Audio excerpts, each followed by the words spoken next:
जय जवाहर भुजागी साहब। मेरा नाम कर्नल केसरी, आवाज आ रही होगा पीछे? मेरा नाम कर्नल केसरी सिंह राठौड़ है। मेड़तिया हूं, गांव शिवरासी। 21 साल की नौकरी करने के बाद में अभी सेवानिवृत्त हुआ हूं। देश की सेवा, देश का सिपाही तो मैं था।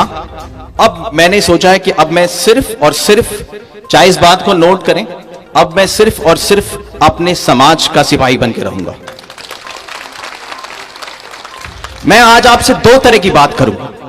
एक बात जो मेरे युवा भाइयों की पीड़ा मैंने देखी है, जो बेबसी देखी है, जो इन्होंने प्रकट की है, और एक बात जो अगले 10 साल में, जिसके बारे में आप नहीं जानते हैं, जो हमें लोकतंत्र पार्ट 2 लाने वाली है, आने वाली है। आप इस बात को ध्यान से सुनना और सोचना कि क्या यह जरूरी नहीं है कि हम एक साथ एक जगह हो जाएं। छोटी सी एक कहानी सुनाऊंगा क्योंकि मुझे समय 5 मिनट का दिया गया है। एक बाड़ा था गांव में। बाड़ा समझते हैं सब? मैंने थोड़ी, हमारी मारवाड़ी थोड़ी वीक है तो मैं हिंदी में कंफर्टेबल हूं। एक बाड़ा था गांव में। उस बाड़े में किसी ने मुर्गियां पाल रखी थी। मुर्गी ने बच्चे, अंडे दिए, उसके बच्चे हुए छोटे छोटे चूजे, 15, 20, 25। और उसी में एक खेजड़ी पे एक घोंसला था जिसमें से एक चील का बच्चा गिर गया। वो गिरा मुर्गियों के बच्चों के बीच में। मुर्गी का बच्चा अंडे से निकलते ही उछल के खड़ा हो जाता है, सुंदर लगता है और ची ची ची करता हुआ पीछे पीछे भागता है। देखा है सबने? चील के बच्चे को बड़े होने में समय लगता है। चील का बच्चा छोटा होता है तो सुंदर नहीं होता। चील के बच्चे के हाथ पांव में उतनी जान नहीं होती। वो चील का बच्चा अपने आप को उन मुर्गियों के बच्चों के बराबर समझने लग गया, जो आजकल मेरे युवा समझते हैं अपने आप को उन मुर्गियों के बच्चों के बराबर।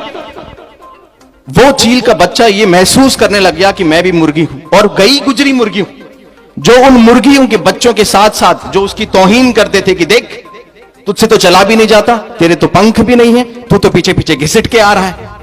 ये दुर्दशा मेरे उन युवाओं की है जो अभी मैं देखता हूं। फिर क्या हुआ?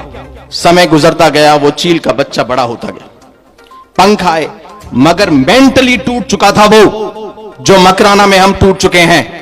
मेंटली टूट चुका था वो। उसको लगता था मैं तो मुर्गी हूं और मैं तो एक अजीब सी मुर्गी हूं। उसे पता नहीं था कि मैं क्या हूं। फिर एक दिन एक चील आई जो उस पेड़ पे बैठी थी, इन्हीं हमारे सरपंचों जैसी, इन्हीं हमारे राजपूत युवाओं जैसी, हमारे कर्नल साहब जोधा जैसी। जिसने पहचाना उसे बोला, अरे भाई, अरे बेटा, तू ये नहीं है जो इनके साथ है, तू अपने आप को पहचान। नहीं पहचान पाया, देखा ही नहीं था कभी उसने। फिर जब उसने उसको समझाया, उड़ के दिखाया और एक हाथ खोल के झापड़ मारना सिखाया, तब उसे समझ में आया वो क्या है। और जिस दिन उस चील के बच्चे ने अपने पंख खोले और एक झपीड़ मारी, तो आप सोच सकते हो उन मुर्गियों के साथ में क्या हुआ। तो मेरे चील के बच्चों, मुर्गियों के बीच पड़ के अपने आप को मुर्गी मत समझने लग जाना। ये जो चीलें उड़ रही है ना छोटी छोटी जगह पे, इनसे शिक्षा लो। अभी समय आ गया, हमें झापड़ मारना है। अब क्या झापड़ मारना है, मैं आपसे वो टेक्निकल बात करूंगा। आज के करीब 70 साल पहले हमें लोकतंत्र का आगाज हुआ और हमारी 2.5 से 3 पीढ़ियां खप गई हैं क्योंकि राज चले गए। और उस समय रिमोट कंट्रोल राजा महाराजाओं के पास था। हम समझते ही नहीं थे कि लोकतंत्र क्या होगा और लोकतंत्र में क्या होगा। आज 70-75 साल के बाद हमने ये पहचाना है कि हमारी ऐसी तैसी हो गई। क्यों हो गई ऐसी तैसी?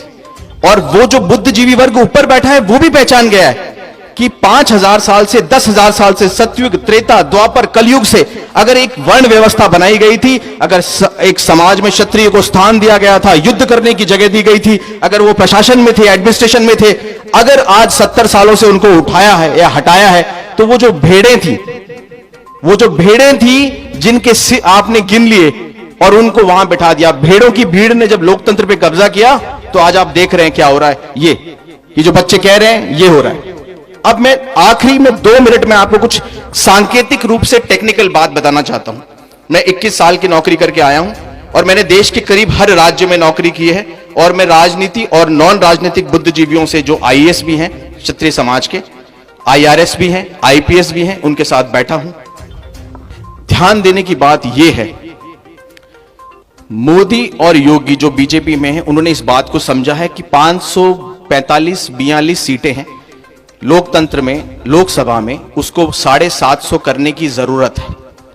यानी कि वो लोकतंत्र का दूसरा पड़ाव, 1.5 गुना लोकतंत्र बढ़ने वाला है। यानी कि हर चीज का परिसीमन होगा, यानी कि हर पंचायत समिति से लेकर, हर जिले से लेकर, हर राज्य से लेकर देश में 1.5 गुना हर चीज बढ़ेगी 5 साल में, 10 साल में, 15 साल में। यानी अगर 50% लोकतंत्र तब आया था तो 25% लोकतंत्र अब आएगा। उस टाइम हमारा रिमोट कंट्रोल उन राजा महाराजाओं के पास था, अब हमारा रिमोट कंट्रोल हमारे पास होना चाहिए। अब आपको यह समझने की जरूरत है, अगले 5 से 7 साल तक अगर साथ नहीं दिखोगे तो फिर बांटे जाओगे, उस तरीके से बांटे जाओगे, लोकतंत्र उस तरीके से परिसीमन करेगा, उठ नहीं पाओगे। आपसे निवेदन करता हूं, जो आज सरपंच हैं, किसी पद अधिकारी में हैं, किसी लेवल पर बैठे हुए हैं, कि मेरे इन युवाओं के उस भविष्य के लिए, इस परिसीमन के लिए एक साथ अगले 2.5 से 3 साल दिखना जरूरी है। 70 साल का 5% 3.5% होता है, 70 साल का 10% 7% होता है। कल मेरी मैं नाम नहीं लूंगा, काफी पॉलिटिकल स्टेट लेवल के हैं, उनसे मेरी बात हुई। उन्होंने कहा, कर्नल साहब विश्वास रखो, अगर साथ भी दिख जाओगे ना राजपूत, क्योंकि राजपूत एक ऐसी शक्ति है जिसको संयोजित करना आसान है, उसका आप नेतृत्व करना बहुत मुश्किल है। उसको अगर आप ये कोशिश करो कि हम इसको डायरेक्शन दे देंगे, गाइडेंस दे देंगे, नहीं लेगा।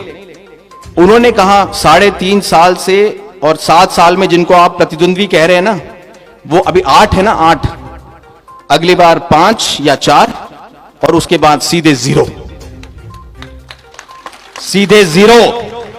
उसके बीच में नहीं रुकना है। इसलिए मैं आपसे निवेदन करूंगा, 1 अंदर देखो, 2 अपने चील के बच्चे जो मुर्गियों के बीच हैं उनको शक्ति दो, जरूरी है, आप लोग दे सकते हैं। 3 अपने बच्चों को बताओ, वो लोकतंत्र आके चला गया, अगले 5 साल में आपको पता भी नहीं लगेगा, कागजों में आएगा, नीतियों में आएगा, और 542 की 750 सीटें हो जाएंगी, 15 जिलों से 30 जिले हो गए, आप सिर्फ ये मीटिंगें करते रह जाएंगे। समझाओ, गांव के बच्चों को समझाओ समीकरण क्या होते हैं, बदलाव आएगा, मुझे तो विश्वास है। इसीलिए मैं अब आज से अगले 5 साल, 10 साल, 15 साल, जब तक मैं जीऊंगा, मैं समाज का सेवक बन के रहूंगा। 4 बजा